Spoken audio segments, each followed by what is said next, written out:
வணக்கம் மக்களே, GK tax அன்புடன் வரவேற்கிறேன். இந்த வீடியோவில் நம்ம என்ன பார்க்க போகிறோன்னா, தை மாதம்னாலே தமிழர்களுக்கு கொண்டாட்டமாக தான் இருக்கும். அப்படி தமிழர்கள் கொண்டாடும் பெரிய விழா தான் பொங்கல் விழா. அதுக்கடுத்து ரொம்ப சிறப்பான நாள் முருக பக்தர்கள்லாம் கொண்டாடப்படும் தைப்பூச திருநாள். இந்த தைப்பூச திருநாளை பற்றி தான் இந்த வீடியோவில் பார்க்க போகிறோம். தைப்பூசம் என்னைக்கு வருது, தைப்பூசத்தன்னைக்கு முருகனை எப்படி வழிபடணும், விரதம் இருக்கும் முறை பற்றி தான் இந்த வீடியோவில் பார்க்க போகிறோம். வாங்க தெளிவாக பார்க்கலாம். ஸ்கிப் பண்ணாமல் ஃபுல்லாக வீடியோவை பாருங்கள், உங்களுக்கு ஃபுல் டீட்டெயில் கிடைக்கும். உலகத்தில் உள்ள தமிழர்கள் அனைவரும் சிறப்பாக கொண்டாடும் விழா தான் தைப்பூசம். இங்கே பழனிலையும் திருச்செந்தூர்லையும் இது ரொம்ப சிறப்பாக கொண்டாடப்படுகிறது. தைப்பூசம் தை மாதம் வரும் பூச நட்சத்திரமும் முழு பௌர்ணமி நாளும் சேர்ந்து வர நாள் தான் தைப்பூச திருநாள். அன்னைக்கு தான் ரொம்ப சிறப்பாக கொண்டாடுவாங்க. அன்னைக்கு முருகனை மட்டும் இல்லை, சிவபெருமானுக்கும் உகந்த நாள். தைப்பூசம் எப்போ வரும்னா, தமிழ் பஞ்சாங்கப்படி தை மாதம், அதாவது மாதங்களில் 8வது மாதம் தை. அதே மாதிரி நட்சத்திரத்தில் 8வது நட்சத்திரம் பூச நட்சத்திரம். இந்த ரெண்டும் சேர்ந்து தை மாதத்தில் பூச நட்சத்திரம் ப்ளஸ் அது கூட பௌர்ணமி திதியும் சேர்ந்து வரும் நாள் தான் தைப்பூச நாள். அந்த தைப்பூச நாளில் முருகனுக்கு சிறப்பாக விழா எடுத்து முருக பக்தர்கள் முருகனுக்கு நேர்த்திக்கடன்லாம் செலுத்தி தங்களோட பிரார்த்தனைகள்லாம் முடிப்பாங்க. அன்னைக்கு முருகனுக்கு மட்டும் சிறந்த நாள் கிடையாது, சிவபெருமானுக்கும் மிக உகந்த நாள். ஏன்னா சிவபெருமானும் உமாதேவியும், அதாவது சிவபெருமானும் பார்வதியும் சிதம்பரத்தில் ஆனந்த நடனம் ஆடிய நாள் தான் தைப்பூச நன்னாள். அன்னைக்கு தான் ஆனந்த நடனமாடி பக்தர்களுக்கெல்லாம் தரிசனம் அளித்த நாள்.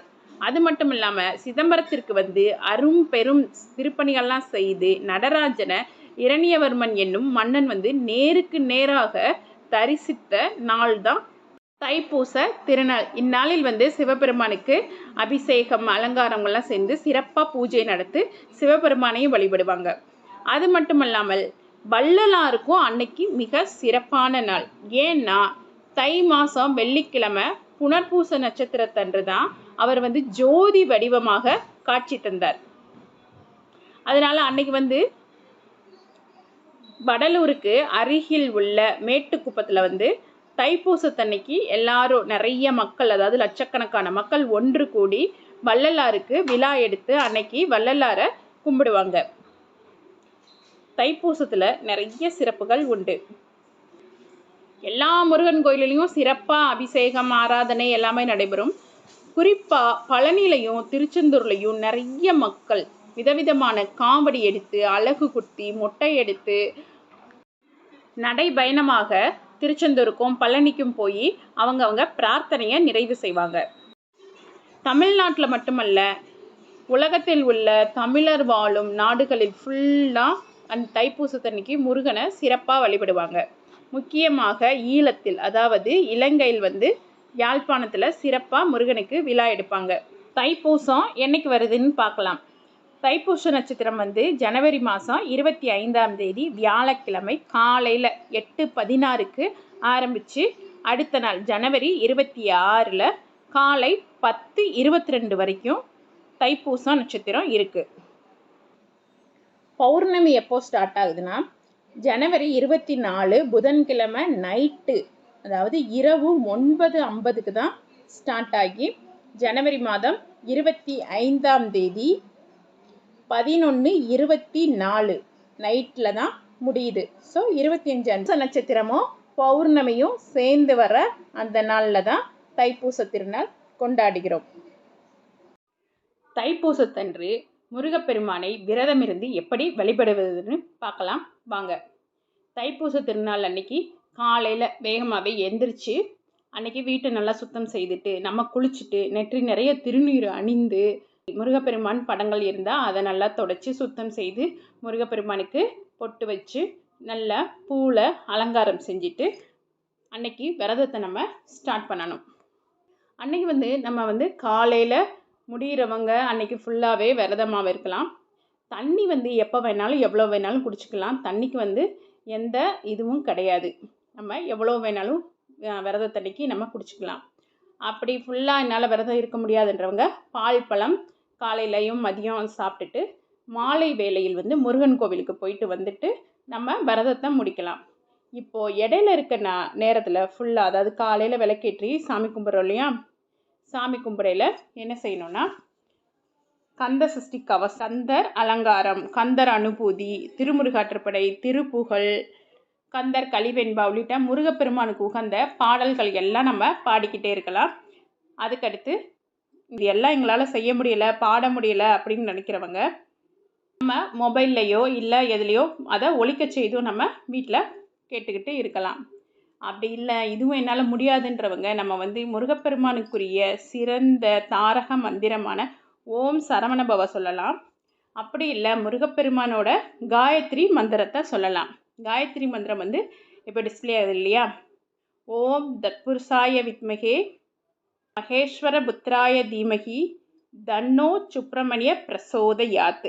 இந்த காயத்ரி மந்திரத்தை நம்ம எத்தனை முறை நம்மளால் சொல்ல முடியுமோ அத்தனை முறை நம்ம சொல்லி முருகப்பெருமானை வழிபடலாம். சாயங்காலம் வந்து வீட்டில் விளக்கேற்றி தேங்காய் பழம் வச்சு நம்மளால் என்ன பிரசாதம் செய்ய முடியுமோ அதை செஞ்சு படிச்சுட்டு தீப தூப ஆராதனை காமிச்சிட்டு நம்ம வந்து விரதத்தை முடிக்கலாம். முருகப்பெருமான வழிபடு முறை. நம்மளால் விரதம் இருக்க முடியலை, என்னால் அன்னைக்கு வந்து பூஜை செய்ய முடியலை அப்படின்னு நினைக்கிறவங்க ஒன்றும் கவலையே பட வேண்டாம். நம்ம விரதம் இருக்கணும்னு அவசியம் இல்லை. சிலர் வேண்டிக்கிட்டு இருப்பாங்க, அதனால் விரதம் இருந்து அந்த பூஜையை ஸ்டார்ட் பண்ணுவாங்க. எல்லாரும் விரதம் இருக்கணும்னு அவசியமே இல்லை. நம்ம முருகப்பெருமான மனதார உள் அன்புடன் நினைத்து அவரை நம்ம வணங்கணும்னாலே போதும், முருகப்பெருமான் நம்ம கேட்ட வரத்தை தருவார். இந்த காயத்ரி மந்திரத்தை நம்மளுக்கு எப்பப்போலாம் தோணுதோ அப்போல்லாம் முருகன் முன்னாடி நின்னோம் முருகனை நினச்சிக்கிட்டு நம்ம சொல்லிக்கிட்டே இருக்கலாம்.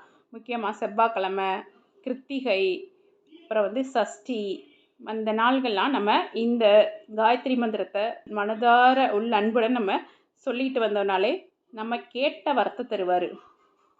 முக்கியமாக முருகப்பெருமான் வந்து திருமண தடை நீக்குபவர்.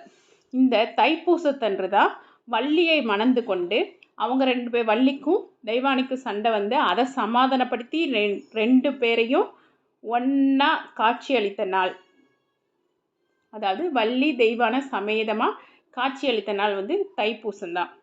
திருமண தடை உள்ளவர்கள், அதாவது ரொம்ப நாளாக வரன்னு பார்த்துக்கிட்டே இருக்கங்க, ஒன்றுமே அமைய மாட்டேங்குது, தட்டி தட்டி போய்கிட்டே இருக்குது, ஏதாவது சின்ன சின்ன காரணத்துக்காக அது வந்து தட்டி போய்கிட்டே இருக்குது, அந்த மாதிரி இருக்கிறவங்க, அப்புறம் கணவன் மனைவி பிரிந்து வாழ்பவர்கள், இல்லை மனஸ்தாபத்தோடு வாழ்பவர்கள், இல்லை அடிக்கடி சண்டை போட்டுக்கிட்டே இருக்கிறவங்க, இந்த மாதிரி இருக்கிறவங்க தைப்பூசத்தன்று முருகப்பெருமானை உங்களால் முடிந்தால் விரதமிருந்து வழிபடலாம். இல்லை என்றால் மனதார நினைத்து முருகப்பெருமானுக்கு விளக்கேற்றி உங்களால் முடிஞ்ச நெய்வேத்தியமோ இல்லை பால் பழமோ வைத்து வழிபட்டால் உங்களுடைய பிரச்சனையெல்லாம் தீர்ந்து இருவரும் ஒன்று சேர்வர்.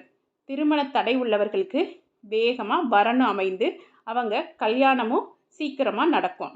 ஸோ முருகப்பெருமான தைப்பூசத்தன்று வழிபட்டு நம் பிரச்சனைகள் எல்லாம் தீர்ந்து நலமுடனும் வளமுடனும் வாழ்வோம்.